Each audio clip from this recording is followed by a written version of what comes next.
the Zix, which is just the labeling of it. And then from there, you'd have Xzaayzyx, which means the mini, the bundling of every thought texture. And then you have a Xzaayzyx, which means the source of all that mini in the first place. All right, I'll come back to that in a minute. I have another thought texture line I gotta finish off here real quick. All right.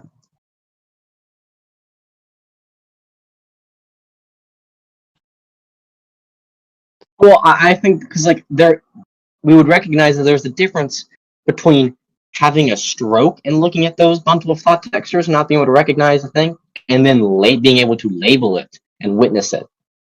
So that's where I think that the term label is good, because it applies that we are labeling this process. That's what we're here doing.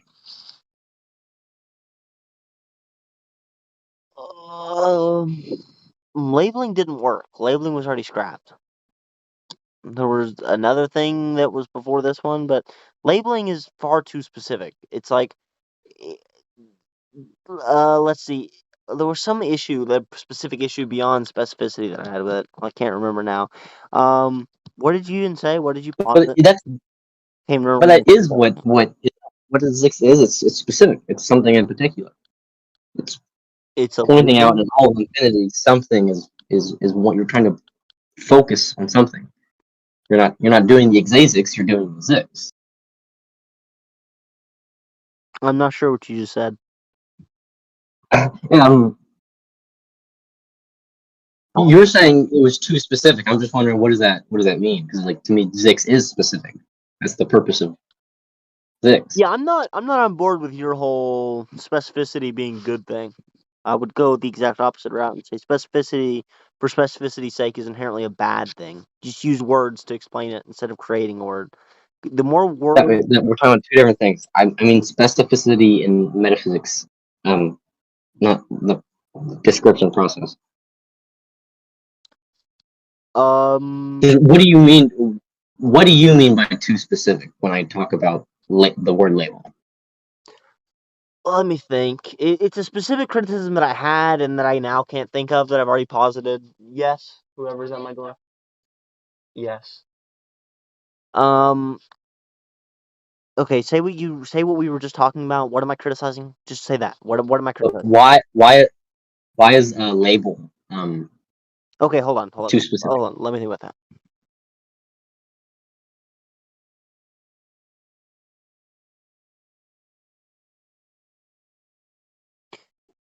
Well, first of all, and this isn't the main criticism, but this is a personal thing. I want Zix to have specific connotations of a person, not just persons, living thing, and I'm not hellbent on that. It's not necessary, but I would like it to be there. I would like to have some emphasis on living entity, and in the current state, it does not at all. Hold on before you refute that though. You should write down your refute because there's a more important one that I'm on the edge of. Hold on.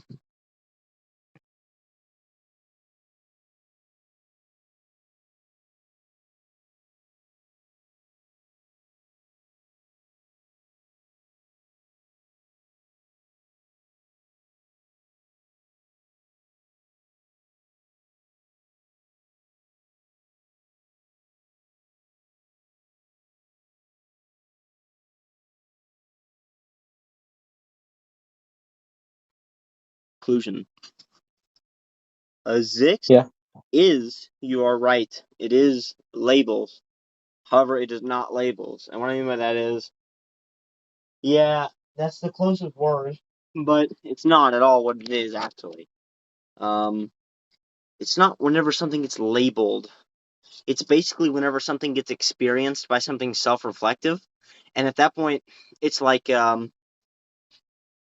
it's basically just when something is experienced. However, the issue with that is whenever you just say when it's something that's experienced, well, God experiences things which are inanimate, so those things aren't Zix. So it's basically whenever something is experienced. Because, in other words, the reason why it's not something being labeled is because a human being that's just born, right, they can view the ceiling and the chair, and well, they probably couldn't do that after they were just born. Anyways, they could eventually get to a point where they can understand that there's difference between ceiling and chair, and yet still not label each individual thing as a concept, and that would still be individual Xzaayzyx. So really, what a Xzaayzyx is it's just an experience, but it's an experience by something which is self-reflective. And how was I classifying that earlier? I had some more clever way of saying it. Hold on.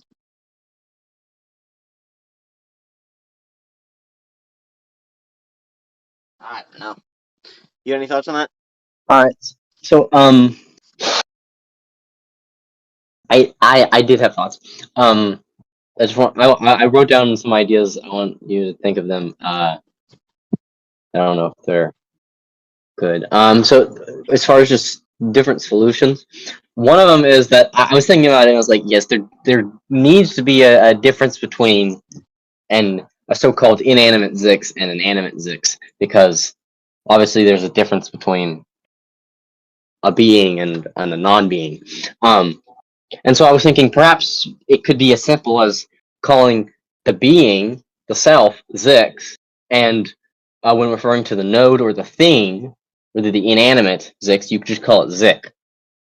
And or you could call it, this could be the label for Xzaayzyx, which would be the opposite of the Xzaayzyx, whereas Xzaayzyx is internal, Xzaayzyx would be the external.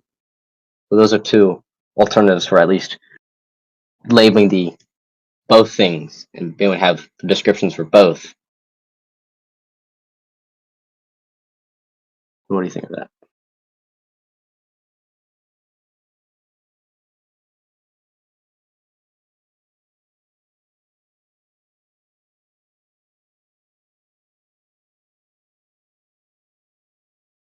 Repeat the first idea again. Hold on, geez. I need to fucking toke up, apparently. My brain is full on shutting down right now. I don't know if it's because I'm tired or what's going on. But anyways, continue.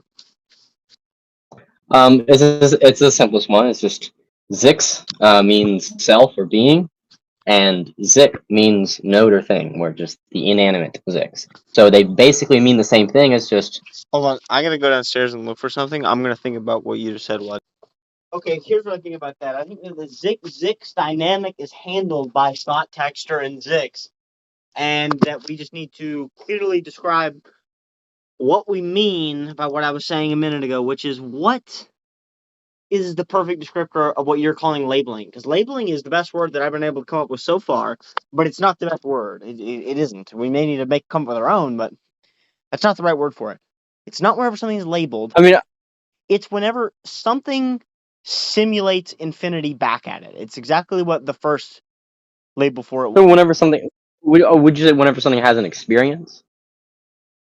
Yeah, and yet again, that's what I've tried to say multiple times, but then I always come back with the same issue, which is you cannot include God's experience of material within this category. At that point, you're saying nothing. So to say that it's an experience is wrong because God experiences material. Also, I was thinking about that some today, and I came to the conclusion that just sort of an interesting one, that basically God does not experience all non-sentient things as the same thought texture like I once thought he did.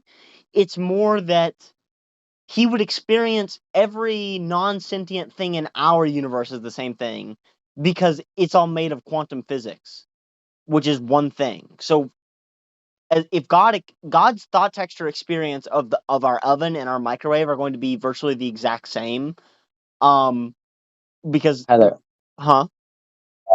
my computer turned off. I couldn't hear you. That's awesome. What was I saying? Last thing you heard? You were just starting. Like what was the? Um, I don't necessarily. So whatever you were just talking about, you were just getting into that. About presumably something about Zix.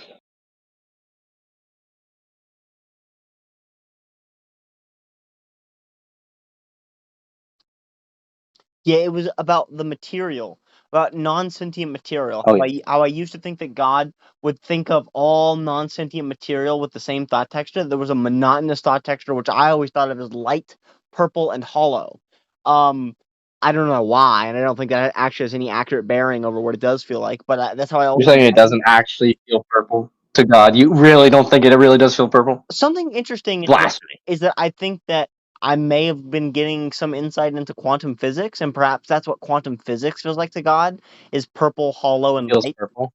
Perhaps Yeah. some equivalent, some rough equivalent that can only be funneled into the human brain is purple. You know what I mean? Yeah. But anyways, the light, anyways, all of those things, that is just okay. Here's what I'm trying to say: is that an oven and a microwave, or an oven and a cabinet, those two things are going to feel the exact same thing to God because those are both made of quantum physics. So God is going to experience them at sort of their base level. And he's going to experience everything in our universe as the same thought texture, every inanimate object in our universe as the same thought texture, because they're all going to be made up out of the same material, and the same material is inherently going to produce the same thought textures for God. But that doesn't mean that across universes, across bubbles, right, across ASICs, that there's going to be, you know, any constant with that. And that actually the feeling of inanimate material can change, but the thing that makes inanimate material inanimate isn't its one thought texture. It is specifically that it is only capable of producing one thought texture, if you see what I mean.